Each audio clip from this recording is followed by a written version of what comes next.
নমস্কার, সন্ধ্যের আড্ডার বিশেষ নিবেদন অলৌকিকের সপ্তম পর্বে স্বাগত জানাই আজকে আপনাদের জন্য নিয়ে এসেছি দীপান্বিতা রায়ের লেখা মুখ ঢেকে যায় বিষণ্ণতায়।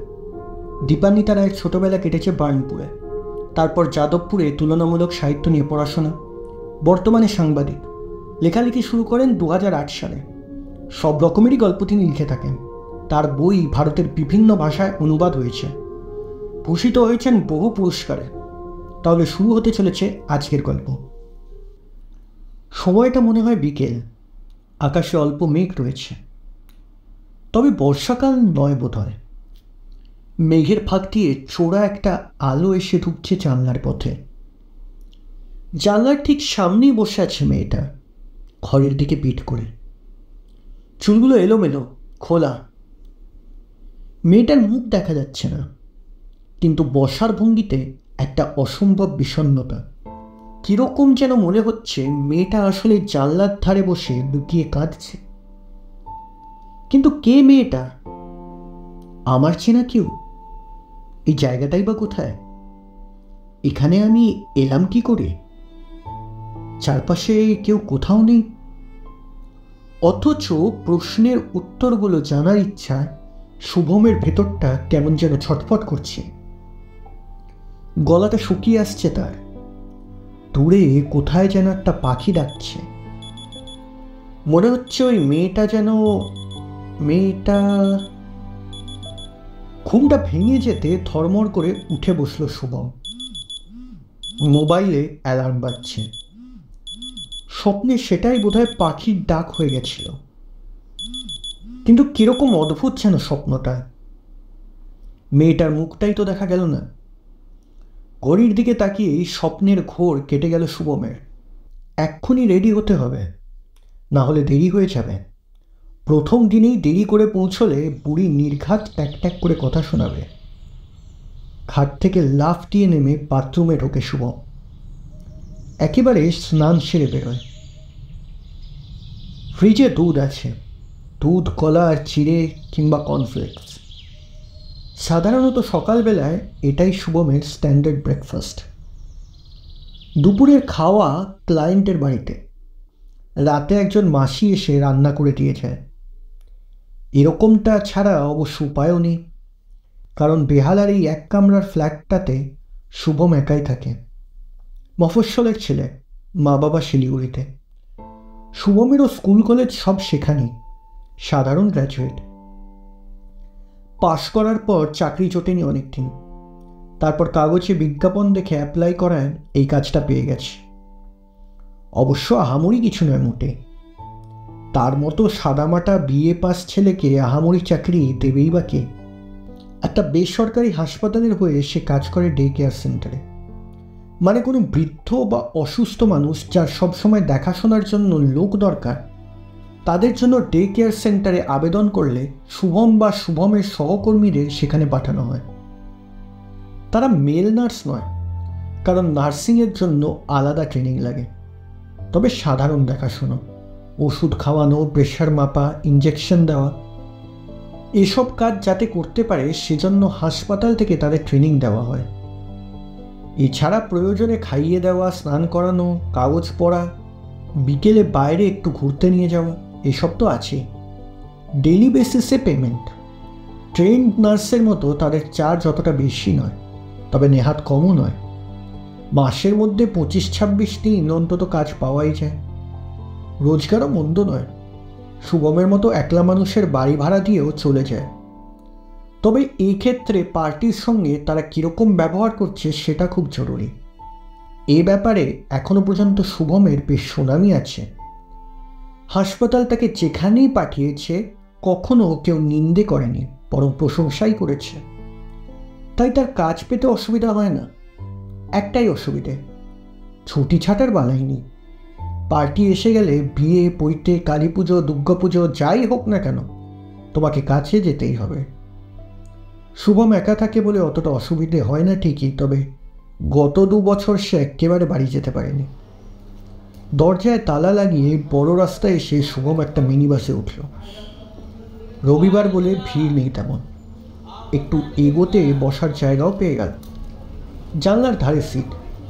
টিকিট কেটে গুছিয়ে বসে শুভম ভাবল আজ ফেরার পথে সন্তোষপুরে পিঙ্কিদের বাড়ি ঘুরে যাবে। পিঙ্কিরা একসময় শিলিগুড়িতে শুভমদের পাশেই থাকত, সেই সূত্রেই পরিচয়। ক্লাস 8 পর্যন্ত পিঙ্কি আর শুভম একই স্কুলে পড়েছে। তারপর ওর বাবা বদলি হয়ে কলকাতায় চলে এলেন, তবে যোগাযোগটা ছিল, ফোনে প্রায় কথাবার্তা হতো। চাকরি পাওয়ার পরও কলকাতায় এসে শুভম প্রথমটায় পিঙ্কিদের বাড়িতেই উঠেছিল।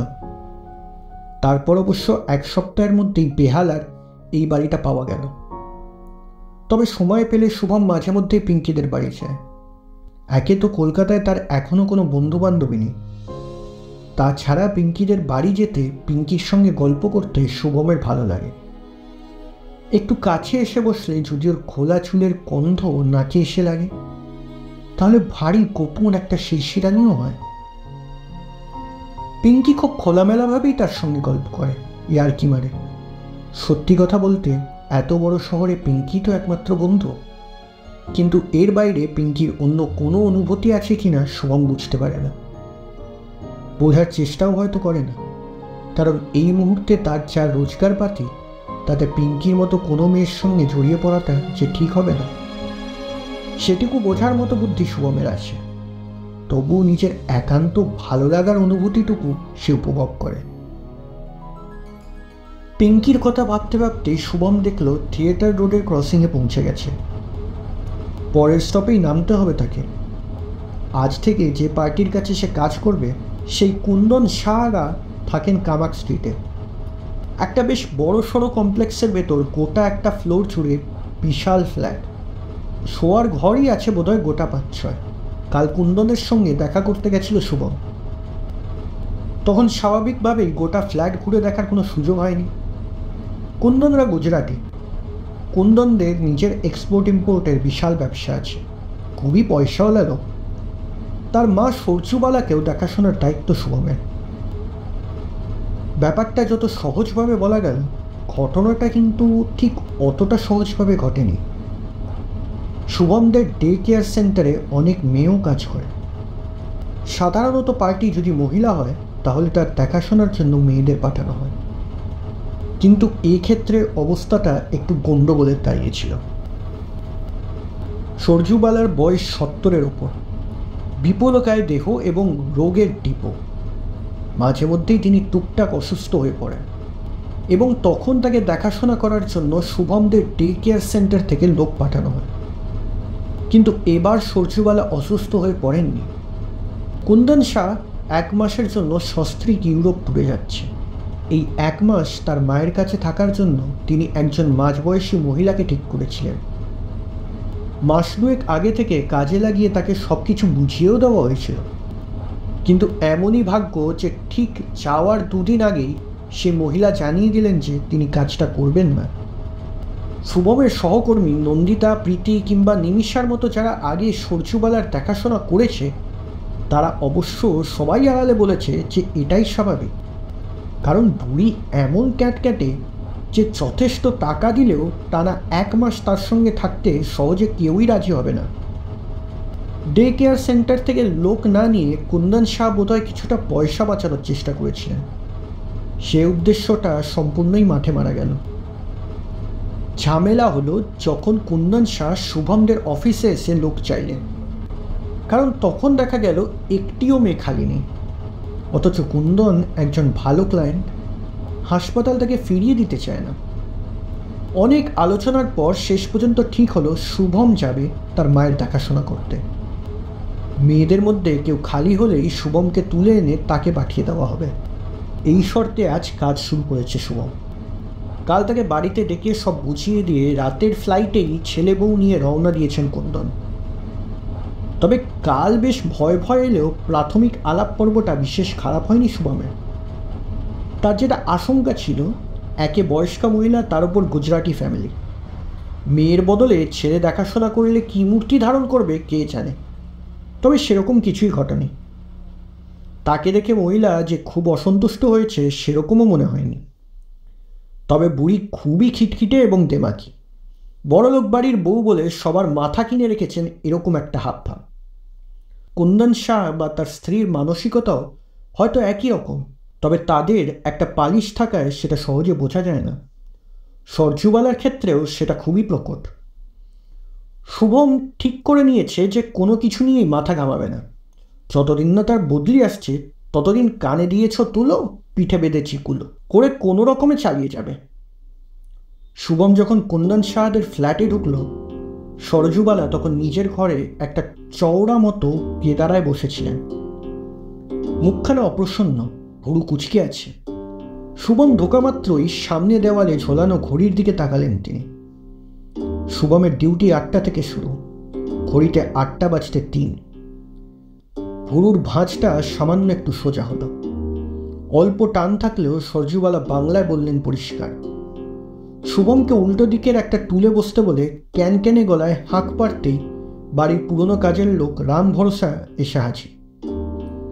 বাবু কো কামরা দিখা দো বলেই শুভমের দিকে ফিরে বললেন, তুমকো যে বলেছিলাম আর এক সেট জামা কাপড় নিয়ে আসতে, সেটা এনেছ? ঘাড় নিয়ে নিজের ব্যাগটা দেখায় শুভম। ব্যাগ নিয়ে রাম ভরসার সঙ্গে যাও, কাপড়া বদলে নেবে। সাফা কাপড়া পরে আমার ঘরে আসবে। রাতে যাওয়ার সময় কাপড়া রাম ভরসাকে দিয়ে যাবে, ও কেচে ইস্ত্রি করে রাখবে। সকালে এসে আগে কাপড়া বদলে তারপর আমার ঘরে আসবে। রাম ভরসা মেরা নাস্তা ভেজ দো। রাম ভরসার পিছন পিছন বেরোলো শুভম। লিভিং রুম আর করিডোর পেরিয়ে অন্য একটা ঘরের ল্যাচ খুলে তাকে নিয়ে গেল রাম ভরসা। ঘরটা বেশ বড়, খাট রয়েছে, একপাশে একটা ড্রেসিং টেবিলও, পরিষ্কার পরিচ্ছন্ন। রাম ভরসা বলে দিল, यहीं पर सब चीज़ छोड़ दीजिए। माँ जी जब आराम करेंगी तब आप यहाँ पे आके आराम कर लीजिएगा। बेल लगा हुआ है, अगर ज़रूरत पड़ा तो माँ जी बुला लेगी, लेकिन ज़्यादा देर तक आराम मत कीजिएगा। नौकर चाकर ज़्यादा आराम करता है तो माँ जी को अच्छा नहीं लगता है। রাম ভরসার কথাটা হজম করতে কয়েক সেকেন্ড সময় লাগলেও শুভম মুখে কিছুও বলল না। ঘরের দরজা বন্ধ করে দ্রুত হাতে পোশাক বদলে মিনিট 5 মধ্যে গিয়ে হাজির হলো সরজুবালার ঘরে। সরজুবালা তখন খেতে বসেছেন। তার চেয়ারের সামনে একটা ছোট সাদা পাথরের টেবিলে বড়সড় প্লেটে গোটা 4টে কচুরি, আচার, বাটিতে দই আর লাড্ডু সাজানো। কচুরি যে খাঁটি ঘিয়ে ভাজা সেটা গন্ধেই মালুম দিচ্ছে। জিভে জল আসছিল শুভমের। সরজুবালার মতো একজন বয়স্ক এবং ওরকম মোটা মানুষের সকালবেলার জল খাবার দেখে হাসিও পাচ্ছিল। শুভমকে সকালে খাবার দেওয়ার কথাও হয়নি, তাই সরজুবালা তার সামনে বসেই দিব্যি গুছিয়ে কচুরি লাড্ডু সব খেলেন। একবার জিজ্ঞাসাও করলেন না শুভম কিছু খাবে কিনা। তবে রাম ভরসা একটু পরে এসে 1 কাপ চা দিয়ে গেল, বেশি করে দুধ চিনি মেশানো গুজরাটি চা। খেতে ভালোই লাগলো শুভমের। হাত পা সচল রাখার জন্য সরজুবালাকে নিয়মিত কিছু ফিজিওথেরাপি করতে হয়। খাওয়ার পর সেগুলো করালো শুভম। এর মধ্যে রান্নার লোক এসে দুপুরে কি খাবার বানাতে হবে জেনে গেল। এরপর সরজুবালা ঘরের সামনের বারান্দায় গিয়ে বসলেন। শুভমের ওপরেও হুকুম হলো সেখানে বসার। বেশ জমিয়ে বসে মোটামুটি 1 ঘন্টার চেরায় সরজুবালা শুভমের নারী নক্ষত্র জেনে নিলেন। শুভমের জ্যাঠতুতো বোনের কোথায় বিয়ে হয়েছে থেকে শিলিগুড়িতে শুভমের বাড়ির বাসন মাজুনি কিরকম মাইনে নেয় পর্যন্ত সব বিষয়েই তার সমান কৌতূহল। শুভমের যখন প্রায় ছেড়ে দেওয়ার কেঁদেবাচি অবস্থা, তখন সরজুবালা ঘোষণা করলেন যে এবার তিনি স্নানে যাবেন। স্নান করে খেয়ে কিছুক্ষণ বিশ্রাম নেবেন। এই সময়টা তার শুভমকে দরকার নেই। শুভম নিজের ঘরে চলে যেতে পারে। প্রয়োজনে তিনি বেল বাজিয়ে ডেকে নেবেন। দুপুরের খাবার শুভম ডাইনিং হলেই বসে খাবে। রাম ভরসাকে বলা আছে, খাবার তৈরি হলে সে শুভমকে খবর দেবে। হাঁফ ছেড়ে নিজের ঘরে চলে এলো শুভম। দরজাটা বন্ধ করে বসলো নিশ্চিন্ত হয়ে।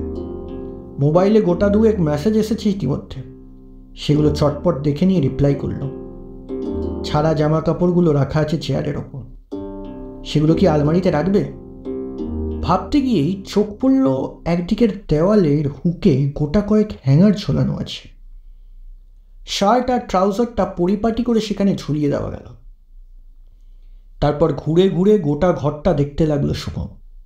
মামুলি আসবাবপত্র, একদিকের দেওয়াল জুড়ে বিল্ট ইন আলমারি, খাট, ড্রেসিং টেবিল ছাড়া গোটা দুয়েক চেয়ার আর একটা নিচু মতো টেবিল। খাটের ওপরে পাতা চাদরটা আহামরি কিছু নয়, যদিও ঘরের জিনিসপত্রগুলো দেখে কিছু বোঝার উপায় নেই। তবুও শুভমের কেমন যেন মনে হলো ঘরটা আগেও বোধহয় কোনো মহিলার ছিল। কেমন যেন একটা মেইলি গন্ধ। হতে পারে শুভমদের সেন্টার থেকে যেসব মেয়েরা সরজুবালার দেখাশুনো করতে বাড়িতে আসে তাদের এই ঘরে থাকতে দেওয়া হয়, সেই জন্যই হয়তো এরকম মনে হয়েছিল তার। কথাটা ভাবতে ভাবতে শুভম এসে দাঁড়ালো জানলার কাছে। পাশাপাশি দেওয়ালে একটা করে জানলা। এদিকটা আবাসনের পিছন দিক। পাঁচিলের ওপাশে বাড়িঘর দেখা যাচ্ছে। একটা নিম গাছ রয়েছে, তার নিচে বসে দুটো বউ গল্প করছে। সবটা একবার চোখ বুলিয়ে নিয়ে শুভম এবার এসে বসলো ড্রেসিং টেবিলের সামনে। বাঁ দিকে পরপর 3টে ড্রয়ার। টান দিতেই উপরের ড্রয়ারটা খুলে গেল, খালি। ভেতরে শুধু একটা পুরনো টিপের পাতা। শুভম আনমনেই টিপের পাতাটা নিয়ে নেড়ে ছেড়ে দেখল। একটা টিপ লাগানো রয়েছে, খুদি খুদি পাথর বসানো লম্বাটে মতো একটা টিপ। শুভম টিপটা পাতা থেকে খুলে কেমন যেন নিজের অজান্তেই কপালে লাগায়। আয়নায় নিজের মুখটা দেখে, বেশ দেখাচ্ছে তো। তার ফর্সা রঙের টিপটি মানিয়েছে টিপটা। উড়ে ফিরে নিজেকে দেখে শুভম। প্রতিদিন আয়নার সামনে দাঁড়িয়ে যে মানুষটিকে দেখে সে যেন নয়, প্রতিবিম্বে অন্য কারোর মুখ, অচেনা কেউ। খানিকটা মন্ত্রমুগ্ধের মতনই আয়নার দিকে তাকিয়েছিল শুভম। এমন সময় দরজায় ধাক্কা। সম্বিত ফিরে পেয়ে তাড়াতাড়ি কপাল থেকে টিপটা নিয়ে পাতায় আটকে ড্রয়ারে ঢুকিয়ে রাখে। দরজা খুলতেই রাম ভরসাকে দেখতে পায়। খাওয়ার জন্য ডাকতে এসেছে। ফেরার পথে পিঙ্কিদের বাড়িতে বেশ খানিকটা দেরি হয়ে গেল। পিঙ্কির মা রাতে খেয়ে যেতে বললেন। রোজ রোজ কাজের লোকের হাতে খেতে হয়, তাই আপত্তি করেনি শুভম। ফেরার পথে বাস স্ট্যান্ডে নেমে দোকানে ঢুকতে হলো। সকালের জন্য দুধ, বাড়ির আর 2-1টা টুকিটাকি কিনতে হবে। কিনে যখন বেরোচ্ছে তখন চোখ পড়ল পাশের মণিহারি দোকানটার দিকে। ক্লিপ, কাঁটা, নানা রঙের দুল, হেয়ার ব্যান্ড সব সারে সারে ঝুলছে। অনেক রকম প্রসাধনীও রয়েছে। দোকানটা যে এখানে রয়েছে সেটা কোনোদিন খেয়ালই করেনি শুভম, কিন্তু আজ কেমন যেন কৌতূহল হলো। কিন্তু দোকানে ঢুকে এটা ওটা নাড়াচাড়া করতেই দোকানদার রীতিমতো সন্দিগ্ধ হলো। কি ব্যাপার, নেবেন কিছু? হ্যাঁ, মানে আমার বোনের জন্য একটা দুল নিতাম, একটু ইতস্তত করে বলল শুভম। বয়স কত? দোকানদারের প্রশ্ন শুনে শুভম একটু ঘাবড়ে গিয়ে বলল, এই আমার এখন 23। আপনার কথা জিজ্ঞেস করিনি, বোনের বয়স কত? ও হ্যাঁ হ্যাঁ। শুভম একটু ভেবে বলল, এই 18। দোকানদার নিজেই বেছে একজোড়া দুল কাগজে মুড়ে তার হাতে ধরিয়ে দিয়ে বলল, এটা নিয়ে যান, পছন্দ হবে, 50টা টাকা দিন। বেকুবের মতো 50টা টাকা দোকানদারের হাতে দিয়ে বেরিয়ে আসে শুভম। সম্পূর্ণ অকারণেই টাকাটা খরচ হলো বলে নিজের ওপরেই ভয়ঙ্কর রাগ হয়। মুখের ভেতরটা তেতো লাগতে থাকে। বাড়ি ফিরে দুলের প্যাকেটটা টেবিলের ওপর ছুঁড়ে ফেলে দিয়ে জামা কাপড় নিয়ে বাথরুমে ঢোকে। শীতের দিন হলেও স্নান করে ভালো করে। কাজের মাসির কাছে ডুপ্লিকেট চাবি থাকে, সে রান্না করে টেবিল গুছিয়ে রেখে যায়। রাতে খাওয়ার দরকার নেই বলে শুভম খাবারগুলো ফ্রিজে ঢোকায়। তারপর একটা পুরনো ম্যাগাজিন নিয়ে রিল্যাক্স করে খাটে বসতেই চোখ পড়ে টেবিলের ওপর পড়ে থাকা দুলের প্যাকেটটার ওপর। ছোড়ার সময় কাগজটা ছিঁড়ে গেছে। সোনালি দুল দুটো চিকচিক করছে। শুভম হাত বাড়িয়ে প্যাকেটটা নিয়ে দুল দুটো বার করে হাতের তালুর ওপর ঘুরিয়ে ফিরিয়ে দেখে। তারপর দুল দুটো হাতে নিয়ে বাথরুমের বেসিনের আয়নার সামনে গিয়ে দাঁড়ায়। ব্রাহ্মণের ছেলে, বইতে হয়েছিল বেশ বড় বয়সে, এখনো কি কানে ফুটোটা আছে? একটা দুল হাতে নিয়ে কানের লতিতে ধরে একটু এদিক ওদিক করে চাপ দিতে ফস করে ঢুকে যায়। একটু চেষ্টা করে পুশটাও লাগিয়ে ফেলে শুভম। অন্য কানে দুলটা পরে ফেলতেই অসুবিধা হয় না। বেসিনের ওপরে একটা বেশ জোরালো আলো, সেই আলোয় ঝিকঝিক করছে দোকানে সোনালি রঙের পাথর বসানো দুল। রোদটা ট্যারছাভাবে এসে মেয়েটার মুখের একপাশে পড়ল। চুলের ফাঁক দিয়ে কানের দুল দুটো চিকচিক করছে। চুলটা একটা আলগোছা বেনুনিতে বাঁধা, শাড়িটাও ভালোই। মেয়েটার হাতে একটা বাটি, আঁচল দিয়ে বাটিটা আড়াল করে সন্তর্পণে তার থেকে কিছু একটা নিয়ে মুখে দিতে যাচ্ছে। আচমকা কোথা থেকে একটা হাত এগিয়ে এলো, এক ধাক্কায় বাটিটা পড়ে গেল মাটিতে। মেয়েটার গলা দিয়ে একটা স্পষ্ট আর্তনাদ বেরিয়ে আসে। মাটিতে উপুর হয়ে খাবারগুলো কুড়িয়ে নিচ্ছে। কেউ একজন এসে দাঁড়িয়েছে সামনে। নিচু হয়ে মেয়েটার বিনুনি ধরে হ্যাঁচকা টান দিল একটা। ঘুম ভেঙে বিছানায় উঠে বসে নিজের চারপাশটা চিনতে কেমন যেন একটু বেশি সময় লাগলো শুভমের। স্বপ্নটা কেমন যেন ঠিক স্বপ্ন নয়, সে যেন স্বপ্নটার ভেতরে ঢুকে যায়। ঘুম ভাঙার পরও সব কিছু ঠিকঠাক মনে থাকে। ভীষণ ইচ্ছে করে মেয়েটার মুখটা দেখতে। ভাবতে ভাবতেই কেমন একটা অস্বস্তি বোধ হওয়ায় কানে হাত দিতে গিয়ে চমকে উঠল শুভম। দুল দুটো পরেই সে ঘুমিয়ে পড়েছিল রাতে। কুন্দন সাহাদের বাড়িতে 1 সপ্তাহের বেশি কাজ করা হয়ে গেছে। এর মধ্যে একদিন সেন্টার থেকে ফোন করে জানানো হয়েছে যে এখনো কোনো মেয়ে খালি হয়নি, তাই আপাতত কাজটা শুভমকেই করে যেতে হবে। সরজুবালা দেবীকে জিজ্ঞেস করা হয়েছিল, তারও কোনো আপত্তি নেই। তিনি জানিয়েছেন শুভমকে নিয়ে তার কোনো সমস্যাই হচ্ছে না। কথাটা শুনে ভারী আশ্বস্ত হয়েছিল শুভম। আসলে কন্যান শাহের বাড়ির প্রতি তার একটা অদ্ভুত আকর্ষণ তৈরি হয়েছে। প্রতিদিন সকাল হলেই মনে হয় কতক্ষণে গিয়ে পৌঁছাবে। 1 মিনিটও দেরি হয় না কোনোদিন। ফেরার সময় সে ইচ্ছে করেই প্রায় 8 ঘন্টা দেরি করে বেরোয়। সরজুবালা তার সঙ্গে নানা রকম গল্প গাছা করে, তবে তার গল্পের বেশিরভাগটাই অবশ্য ছেলের বউয়ের নিন্দে। কন্যান শাহর বউ মানে নিজের পুত্রবধূকে দুচক্ষে দেখতে পারেন না তিনি। সে নাকি দারুণ বড় লোকের মেয়ে, অনেক টাকা দহেজ দিয়েছে বলে তার ছেলেকে আঁচলে বেঁধে রেখেছে। নাইলে বুড়ি মাকে বাড়িতে ফেলে রেখে বউ নিয়ে এতদিনের জন্য বাইরে বেরোতে যাওয়ার ছেলে কুন্দন নয়। সরজুবালার ধারণা শ্বশুরবাড়িতে তার চিরকালই একটা বিশেষ সম্মান আছে, কারণ তার কোনো মেয়ে নেই। তার জন্য দহেজ দিয়ে পারিবারিক সম্পত্তি নষ্ট করতে হয়নি, বরং ছেলের বিয়ে দিয়ে তিনি সম্পত্তি বাড়িয়েছেন। এই জন্য নাকি সরজুবালা শ্বশুর শাশুড়ির কাছেও তার বিশেষ আদরের ছিলেন। অথচ তার ছেলের বউয়ের এসব ব্যাপারে কোনো হুঁশই নেই। ইতিমধ্যে তার একটা মেয়েও হয়েছে, ভবিষ্যতে যে আরও হবে না সে ব্যাপারেও কোনো নিশ্চয়তা নেই, কারণ সরজুবালার ধারণা এসব হলো গর্ভের দোষ। যাদের এরকম দোষ থাকে তাদেরই পরপর মেয়ে হয়। অথচ বিয়ের আগে যখন কোষ্ঠী বিচার হয়েছিল তখন নাকি জ্যোতিষী বলেছিলেন এই মেয়ের শুধু পুত্র সন্তানই হবে। সরজুবালা মনে করেন বউয়ের বাবা কুন্দনের সঙ্গে বিয়ে দেওয়ার জন্য মেয়ের জাল কোষ্ঠী তৈরি করেছিলেন। শুভম চুপ করে বসে সরজুবালার কথা শোনে, বেশ মন দিয়েই শোনে, যদিও ভিতরে ভিতরে অপেক্ষা করে কতক্ষণে সে নিজের ঘরটিতে যেতে পারবে। ঘরে ঢুকে দরজা বন্ধ করলে শুভম যেন একটা আলাদা মানুষ। দেওয়ালের বিল্ট ইন আলমারিগুলো খুলে সে ইতিমধ্যে দেখে নিয়েছে, সেখানে নানা রকমের মেয়েলি পোশাক রাখা রয়েছে, বেশিরভাগই শাড়ি। কয়েকটা সালোয়ার কামিজ ঘাগড়াচলিও আছে কিছু। শুভম প্রতিদিন নিজের পছন্দ মতো পোশাক বেছে নেয়। শাড়ি পরলে তার সঙ্গে মানানসই ব্লাউজ, চুমকি বসানো হাতের কাজের লেসের কাজ, রং মিলিয়ে পেটিকোট, বেশ কয়েকটা পছন্দ মতো দুলহার সে ইতিমধ্যে পাড়ার দোকান থেকে কিনেছে, সঙ্গে কিছু প্রসাধনীয়। চোখে কাজল, ঠোঁটে লিপস্টিক দিয়ে পরিপাটি সেজে আয়নার সামনে দাঁড়িয়ে নিজেকে ঘুরিয়ে ফিরিয়ে দেখে। কখনো গোছা ভর্তি কাচের চুড়ি পরে, খাটের ওপর শুয়ে হাতের ওপর আঁচল বিছিয়ে দেয়। আবেশে তার চোখ বুজে আসে, মনে হয় কেউ এসে যেন ভারী আদর করে তার হাতখানি ধরবে। কিন্তু একটু পরেই বুকের ভেতর কেমন যেন একটা কান্না গুমড়ে গুমড়ে ওঠে। ধর্মর করে ওঠে, জানলার কাছে গিয়ে দাঁড়ায়। অদ্ভুত আশঙ্কা কাজ করে মনের ভেতর। চারপাশে যেন তার শত্রু।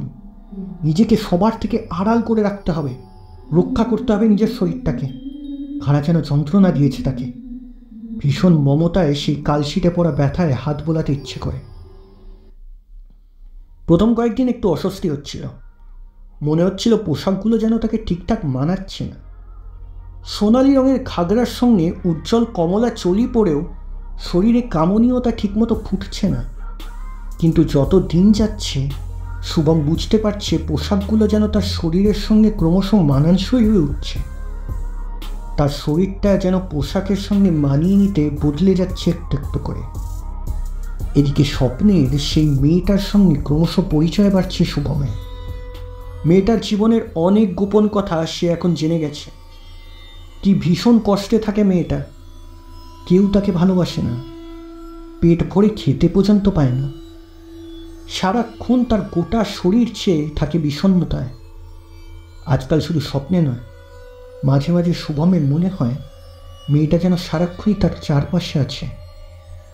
রাস্তাঘাটে অনেক সময় চমকে উঠে পাশের মেয়েদের দিকে তাকায়, কিন্তু চিনবে কেমন করে? স্বপ্নে যে কিছুতেই মেয়েটার মুখ দেখা যায় না। আরও সপ্তাহখানেক কাটার পর শুভম বুঝতে পারল এবার তাকে একটা কিছু সিদ্ধান্ত নিতে হবে। তার শরীরটা এখন বদলে গেছে অনেকটাই। শীতকাল, বেশ ঢিলে একটা সোয়েটার পরে সে ইদানিং রাস্তায় বেরিয়ে। নাহলে শার্টের নিচে থেকে স্তনের আভাস স্পষ্ট বোঝা যায়। ইদানিং সকালে আর শেভ করার দরকার হয় না।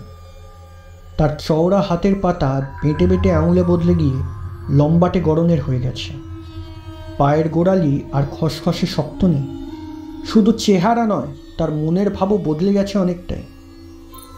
শুভমের বাড়ির আলমারিতেও এখন রাখা আছে বেশ কয়েকটা সালোয়ার কামিজ, নাইটি এবং অন্তর্বাস। রাতে বাড়ি ফিরে শার্ট ট্রাউজার বদলে মেয়েলি জামা কাপড় পরেই এখন স্বস্তি বোধ করে শুভম। এছাড়া ভারী অদ্ভুত একটা অনুভূতিও হয় তার মনে। মনে হয় সে নিজে যেন আর গোটাগুটি শুভম নয়। তার খোলসের ভেতর অন্য একটা শরীর আর মন যেন ঢুকে পড়েছে।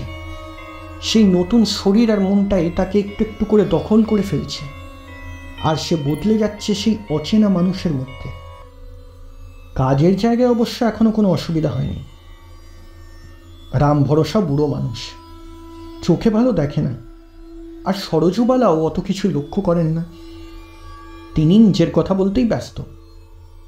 ইদানিং তার শখ হয়েছে পুরনো অ্যালবাম বের করে দেখা। অ্যালবামগুলো শুভমকে আলমারি থেকে বের করে আনতে হয়, তারপর সেগুলো সরজুবালার সামনে রেখে পাতা উল্টে যেতে হয়। সরজুবালা আঙুল দিয়ে দেখিয়ে দেখিয়ে বলেন কোনটা কার ছবি। তিনি যে অল্প বয়সে কত সুন্দরী ছিলেন, গা ভর্তি কত গয়না ছিল, সেসব শুভমকে শুনতে হয় এবং ছবি দেখে প্রশংসাও করতে হয়। অ্যালবামে আরও অনেকের ছবি আছে। সরজুবালার শ্বশুর শাশুড়ি, দেওর ননদ, নানা অনুষ্ঠানে আসা অজস্র আত্মীয় স্বজন, সবাইকে চিনিয়ে দেন সরজুবালা। কিন্তু এর মধ্যে একদিন একটা অ্যালবামে হঠাৎ শুভম দেখে কুন্দন শাহর সঙ্গে একটি মেয়ের ছবি। মুখটি নিচু করে বসে আছে, বিয়ের ছবি, দুজনের গলাতেই মালা পরানো। কিন্তু মেয়েটিকে একেবারেই কুন্দনের স্ত্রীর মতো দেখতে নয়। শুভম একটু আশ্চর্য হয়ে ছবিটার উপর আঙুল রেখে জিজ্ঞেস করে, এটা কি ভাবির ছবি? সরজুবালা একটু থতমত খেয়ে চট করে পাতাটা উল্টে দেন।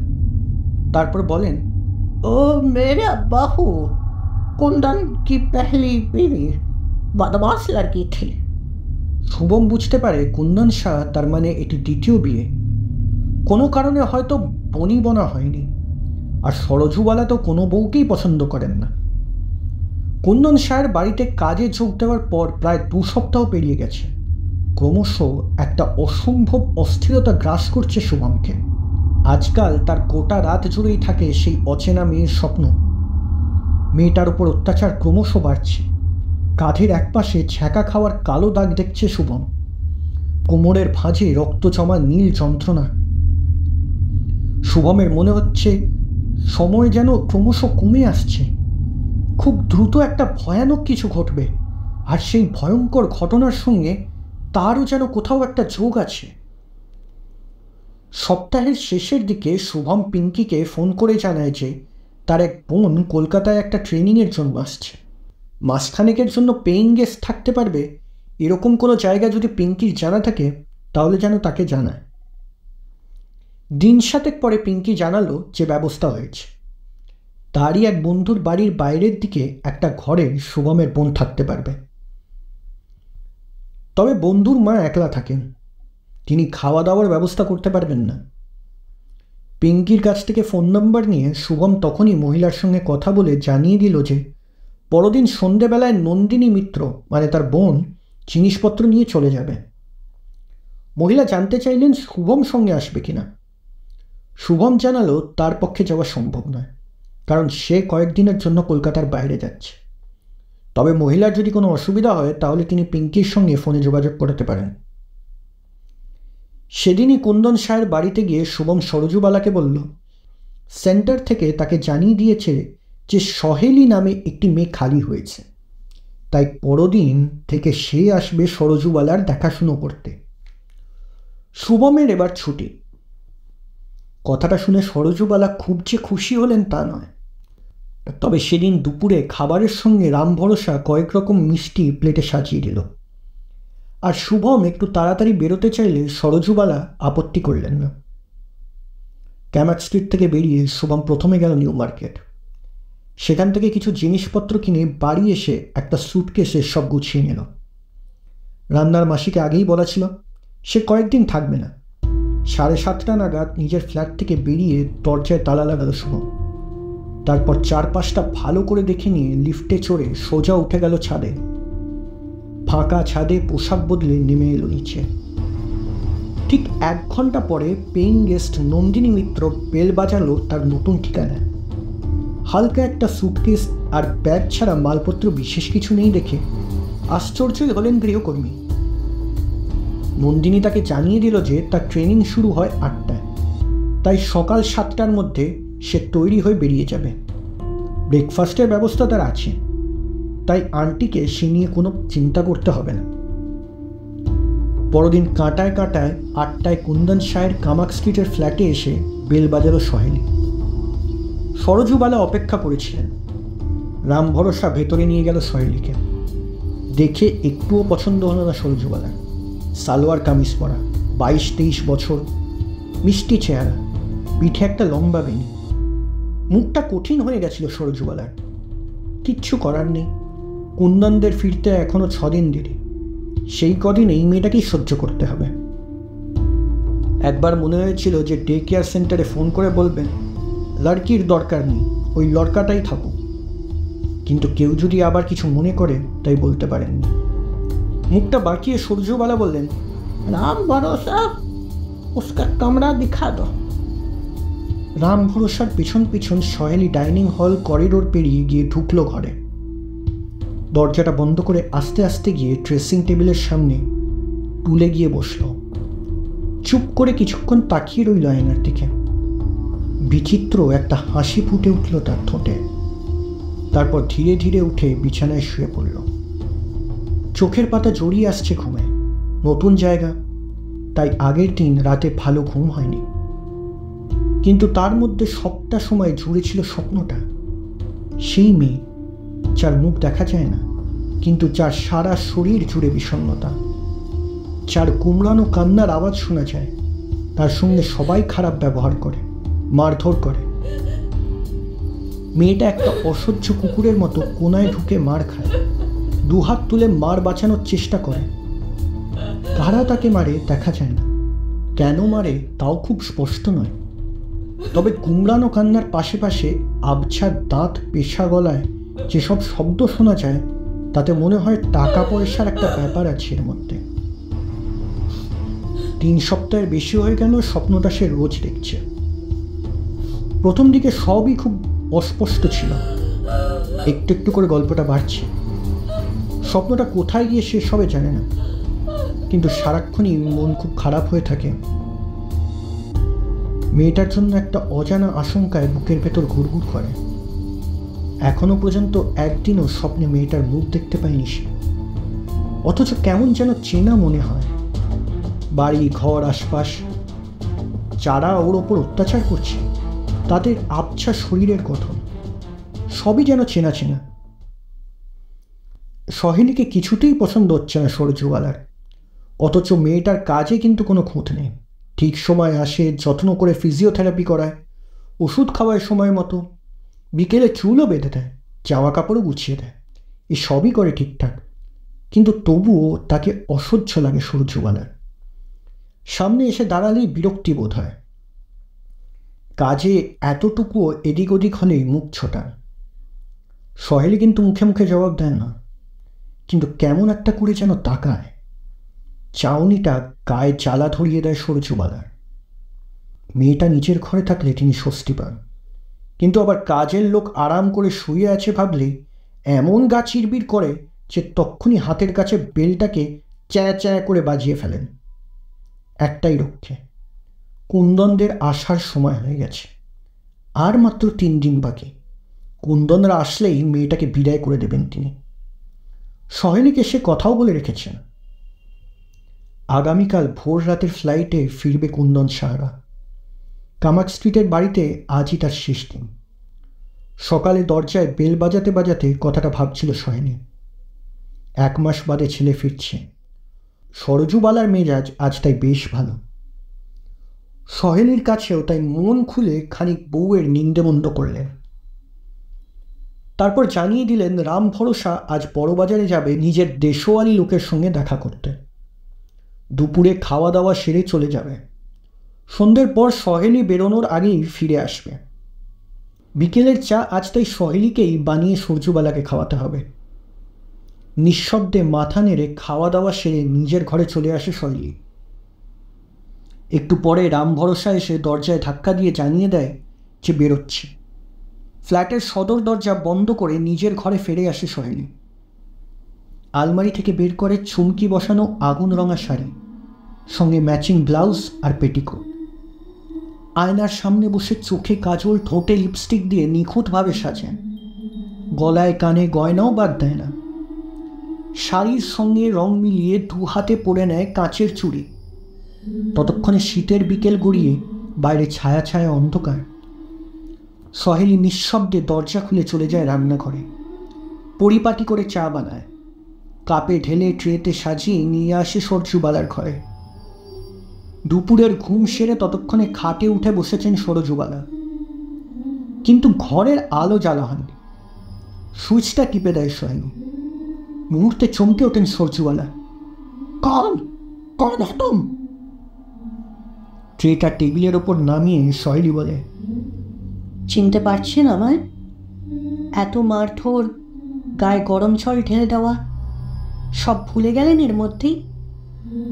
খসখসে চাপা গলা, চোখে সাপের মতো ঠান্ডা চাউনি। সরজুবালার চোখ ঠিকরে বেরিয়ে আসছে। সহেলি আস্তে আস্তে তার দিকে এগিয়ে যায়। আমার বাপের তো ছোট ব্যবসা, আর রুপিয়া দিতে পারবে না বুঝতে পেরে গেছিলেন, কিন্তু লালচ তো কমছে না। ছেলের আর একবার বিয়ে দিতে পারলে আবার অনেক অনেক টাকা আসবে। এবার আর ছোট ঘরে না, বড় ঘরে। পয়সাওয়ালা ঘরের মেয়ে আনবেন, কিন্তু আগের বউটার তাহলে কি হবে? মেরে দে তাহলে ওটা, বলেন বদমাশ মেয়ে। বাইরে প্যার মোহব্বত ছিল, তাই সুইসাইড করেছে। বাপের আরও 3টে মেয়ে আছে, কেলেঙ্কারির ভয়ে থানা পুলিশও করবে না। আতঙ্কে গলা দিয়ে আওয়াজ বেরোচ্ছে না সরজুবালায়। সহেলি একটা বালিশ তুলে নিয়ে এগিয়ে যায়। সরজুবালা বাধা দেওয়ার চেষ্টা করে, কিন্তু লাভ হয় না কিছুই। রোগা পাতলা মেয়েটার গায়ে যেন ভীমের বল। সে শক্ত করে বালিশটা চেপে ধরে সরজুবালার মুখের ওপর। প্রথমে খানিকটা ছটপট করে, আস্তে আস্তে শরীরটা শিথিল হয়ে যায় সরজুবালার। বালিশটা সরিয়ে নিয়ে তার মুখের দিকে খানিকক্ষণ একদৃষ্টে তাকিয়ে থাকে সহেলি। গত 1 মাস ধরে যে দুঃস্বপ্নটা সে একটু একটু করে দেখেছিল, সেটার শেষটা গতকাল রাতেই দেখেছে। দেখতে পেয়েছে আতঙ্কে 2 চোখ ঠিকরে বেরিয়ে আসা সেই মেয়ের মুখটাও। চিনতে ভুল হয়নি, কুন্দন সাহার প্রথম বউ।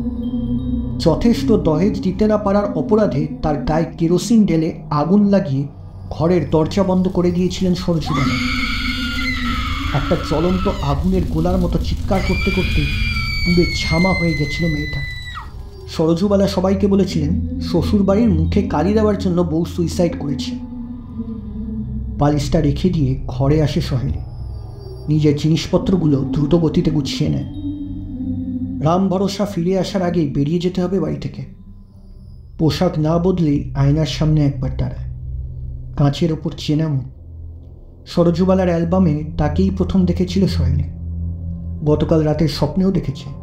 পার্থক্য একটাই, শান্ত বিষণ্ণ ঠোঁটের কোণে এখন একটা তীব্র প্রতিশোধের হাসি। কয়েক মুহূর্ত আয়নার দিকে তাকিয়ে থেকে নিজের ব্যাগটা নিয়ে বেরিয়ে পড়ে সহেলি। বড় রাস্তায় এসে কিছুক্ষণ বাস ধরার জন্য দাঁড়ায়, তারপর একটা ট্যাক্সি ধরে। শরীরে বদল শুরু হয়ে গেছে। তাড়াতাড়ি ফিরতে হবে তাকে, খুব তাড়াতাড়ি। ট্যাক্সি থেকে নেমে ভাড়া কত জিজ্ঞেস করায় ট্যাক্সিওয়ালা একটু অবাক হয়ে পেছন ফিরে তাকায়। গলির আধা অন্ধকারে স্পষ্ট দেখা যাচ্ছে না, কিন্তু গাড়িতে ওঠার সময় তো মনে হয়েছিল বেশ অল্প বয়সী একটি মেয়ে। তার গলাটা হঠাৎ এরকম পুরুষালি কেন? ট্যাক্সিওয়ালার চাউনিটা গুরুত্ব না দিয়ে দ্রুত হাতে ভাড়াটা মিটিয়ে ব্যাগ থেকে চাবি বের করে সহেলি। বাড়িওয়ালি মাসিমা আজ বোনের বাড়ি যাবেন বলেছেন, তাই বাড়ি ফাঁকা। দ্রুত হাতে চাবি দিয়ে ইয়েন লক খুলে ভেতরে ঢুকে পড়ে। নিজের ঘরে গিয়ে শাড়ি ছাড়ে, মাথা থেকে লম্বা বেনিটা খুলে ফেলে আয়নার সামনে দাঁড়িয়ে। গালে কালো ছোপ ছোপ দেখা যাচ্ছে। হাত দিতেই খড়খড়ে অনুভূতি। নাকের নিচে যেন ঘন কালো রেখা। ব্লাউজের ভেতর থেকে কোনো ঢেউ আর চোখে পড়ছে না। জামা কাপড় বদলে মেয়েলি পোশাক, পরচুলা, সাজ সরঞ্জাম সব একটা বড় প্লাস্টিক প্যাকেটে ভরে ফেলল। তারপর একটা ছোট্ট 2 লাইনের চিঠি লেখে। আন্টি, ট্রেনিংটা না হঠাৎ বাতিল হয়ে গেল, তাই বাড়ি ফিরে যাচ্ছি। রাতেই বাস ধরব। আপনার সঙ্গে আর দেখা হলো না। আমার 1 মাসের রুমের রেন্টটা রেখে গেলাম। ইতি, নন্দিনী মিত্র। একটা খামের মধ্যে নোটগুলো আর চিঠিটা ভরে চাবিটা চাপা দিয়ে খাবার টেবিলে রাখে। তারপর দরজাটা টেনে দিয়ে বেরিয়ে পড়ে। রাত 9টা নাগাদ বেহালায় নিচের বাস স্ট্যান্ডে একটা স্টপের আগে নামে শুভম। বড় রাস্তা ছেড়ে একটা গলির ভেতরে ঢুকে জামা কাপড়, দুল, হার আরও নানা টুকিটাকি জিনিস ভরা প্যাকেটটা ফেলে দেয় কর্পোরেশনের ভ্যাটে। তারপর দ্রুত পা চালিয়ে নিজের ফ্ল্যাটের দিকে এগোয়। কিছু কেনাকাটা করতে হবে, কাল জয়েনিং। গত সপ্তাহে যখন অফিসে ফোন করে জানিয়েছিল সরজুবালা নিজের লোক ঠিক করে ফেলেছেন, তখনই ছুটিটাও চেয়েছিল। 2 বছর ছুটি নেয়নি বলে আপত্তি করেনি অফিস। দোকান থেকে দুধের প্যাকেট আর কলা কিনে বাড়ির দিকে হাঁটতে হাঁটতে পকেট থেকে মোবাইল বের করে পিঙ্কিকে ধরে শুভ। হ্যাঁ, আজই শিলিগুড়ি থেকে ফিরেছি। হ্যাঁ, কালই অফিস জয়েন করব। না, কাল মনে হয় না নতুন ক্লায়েন্ট থাকবে। বিকেলে সিনেমা দেখতে যাবি? আচ্ছা, ঠিক আছে। 4টের সময় চলে আসিস তাহলে। হ্যাঁ।